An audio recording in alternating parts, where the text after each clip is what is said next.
गार्गे जी, लालू जी, रवि देवी जी, अखिलेश यादव जी, तेजस्वी जी, सीताराम येचुरी जी, D राजा जी, दीपंकर जी, केसी वेणुगोपाल जी, अखिलेश प्रसाद सिंह जी, तारिक अनवर जी, शकील खान जी, गठबंधन के वरिष्ठ नेता और गठबंधन के प्यारे कार्यकर्ता भाई और बहनों, प्रेस के हमारे मित्रों, इतने मित्र नहीं है प्रेस वाले। आप सबका यहाँ बहुत बहुत स्वागत, नमस्कार।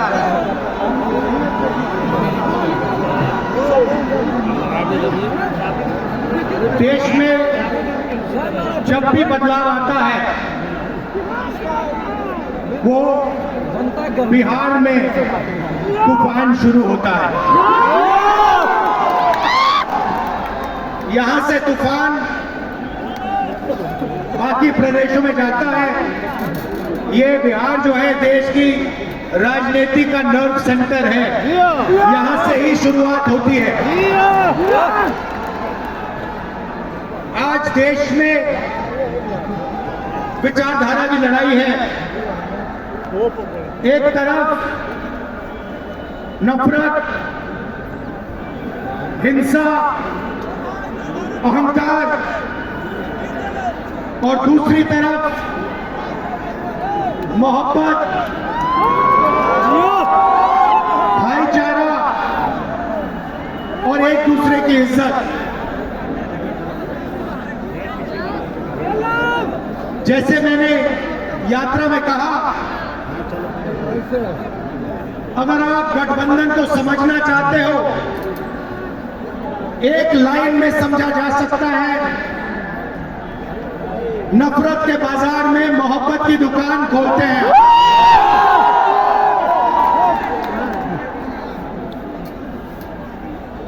इस देश में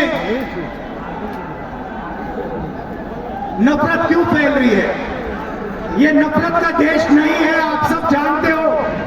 आपके दिल में, हिंदुस्तान के नागरिकों के दिल में नफरत नहीं है, मोहब्बत है, प्यार है, एक दूसरे का आदर है।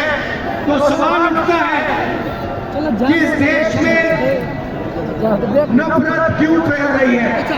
भाई और बहनों, नफरत का सबसे बड़ा कारण देश में अन्याय है।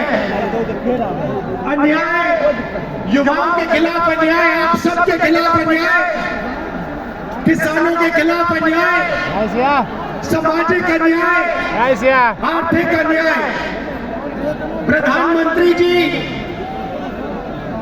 2-3 बड़े अरबपतियों के लिए काम करते हैं, 2-3 लोगों के लिए काम करते हैं। उनका 16 लाख करोड़ रुपया प्रधानमंत्री ने पिछले 10 सालों में माफ किया है। मैं आपसे पूछना चाहता हूं, उन्होंने हिंदुस्तान के किसान का कितना कर्जा माफ किया? 0। हिंदुस्तान के मजदूरों का कितना कर्जा माफ किया? इसीलिए देश में नफरत फैल रही है।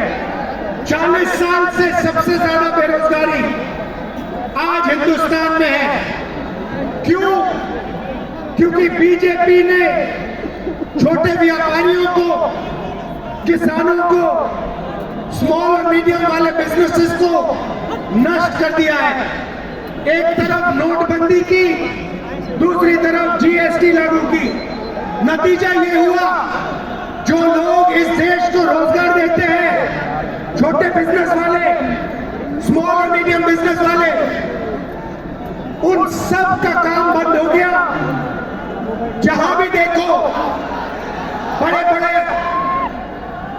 बड़े उद्योगपतियों की मोनोपोली बन रही है। एक उद्योगपति के हाथ में हिंदुस्तान के सारे पोर्ट, एयरपोर्ट, इंफ्रास्ट्रक्चर, डिफेंस की इंडस्ट्री, सारी की सारी नरेंद्र मोदी जी ने एक उद्योगपति को पकड़ा दी। आप लोगों के लिए इस देश में कुछ नहीं बचा है। मैं आपसे सवाल पूछना चाहता हूं, इस देश में पिछड़ी जात के कितने लोग हैं? कितनी आबादी है पिछड़ी जात की? 50%। 50%। दलितों की कितनी आबादी है? 15%। आदिवासियों की कितनी आबादी है? 8%। कितनी बनती है भाई? कितनी होती है? 73, 73%। अब देखिए,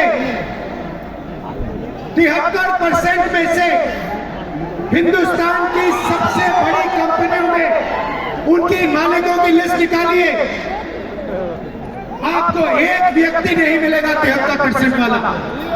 उसके बाद मीडिया के मालिकों की लिस्ट निकालिए, बड़े इनके जो पत्रकार हैं उनकी लिस्ट निकालिए, आपको 73% में से एक नहीं मिलने वाला है। उसके बाद प्राइवेट अस्पतालों के मालिकों की लिस्ट निकालिए, स्कूल और कॉलेज जो चलाते हैं, private school, private college, private university, उनकी लिस्ट निकालिए, उधर आपको 73% का कोई नहीं मिलेगा।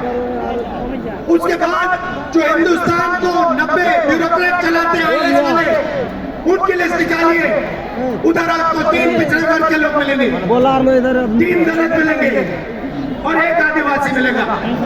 और अगर हिंदुस्तान की सरकार 100 रुपए खर्च करती है बजट में, अगर 100 रुपए खर्च होते हैं तो 73% की 6% की 6 रुपए की भागीदारी होती है।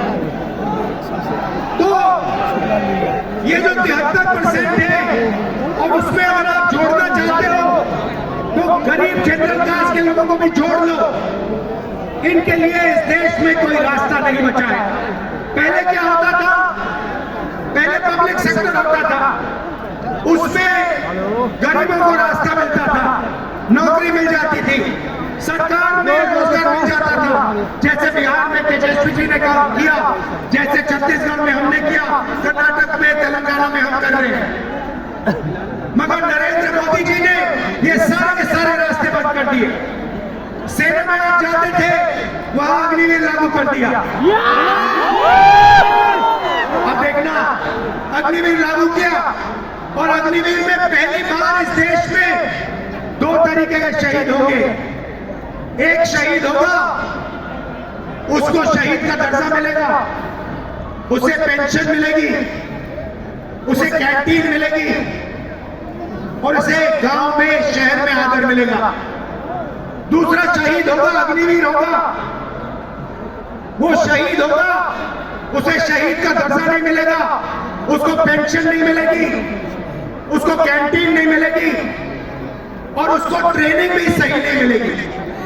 एक तरफ चाइना के सैनिक, पाकिस्तान के सैनिक सालों की ट्रेनिंग लेते हैं, और हमारे युवाओं को नरेंद्र मोदी 6 महीने की ट्रेनिंग देने के बाद उनके सामने खड़ा करने की कोशिश कर रहा है। नतीजा आप जानते हो। मैं ज्यादा नहीं बोलना चाहता, क्योंकि लालू जी को बोलना है,